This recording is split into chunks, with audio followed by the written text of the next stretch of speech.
Kattappana public ലൈബ്രറിയുടെ ആഭിമുഖ്യത്തിൽ നടത്തപ്പെടുന്ന ഫുട്ബോൾ കോച്ചിംഗ് ക്യാമ്പിൽ ജേഴ്സികൾ വിതരണം ചെയ്തു. Kattappana police sub inspector Reji Joseph കുട്ടികൾക്ക് ജേഴ്സി വിതരണം ചെയ്തു.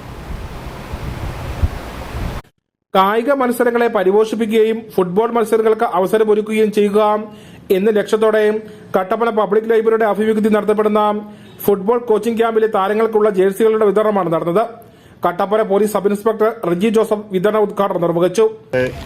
മാറഡോണയോ മെസ്സിയോ ഒക്കെ നിങ്ങളുടെ കൂട്ടത്തിലുണ്ടാവാം. നിങ്ങളെപ്പോലെ തന്നെ ഒരു ദിവസം ഒരു ഫുട്ബോൾ എടുത്തു വെച്ച് ആദ്യത്തെ ഒരു കിക്കിൽ നിന്ന് തുടങ്ങിയിട്ടാണ് അവർ മഹാന്മാരായ കളിക്കാരായിട്ട് മാറിയത്. നിങ്ങളെപ്പോലെ അല്ലെങ്കിൽ നിങ്ങളെക്കാളും മോശമായ സാഹചര്യങ്ങളിൽ നിന്ന് വന്നവരാണ് ഇവരോരോരുത്തരും. അപ്പോൾ നമ്മൾ നമ്മുടെ മാതാപിതാക്കളുടെ മക്കളായിട്ട് ജനിച്ചു എന്ന് കരുതി, അല്ലെങ്കിൽ ഇന്ത്യയിൽ ജനിച്ചു അല്ലെ കേരളത്തിലാണ് എന്ന് കരുതി നമ്മൾ മഹാന്മാരായ കളിക്കാരായി മാറുകയില്ല എന്നില്ല. നാളെ ഉറപ്പായിട്ടും നമ്മുടെ രാജ്യവും. ലൈബ്രറി പ്രസിഡന്റ് ജോയി ആനിത്തോട്ടം അധ്യക്ഷനായിരുന്നു.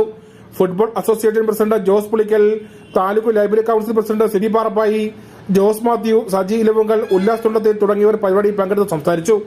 News bureau Kattappana.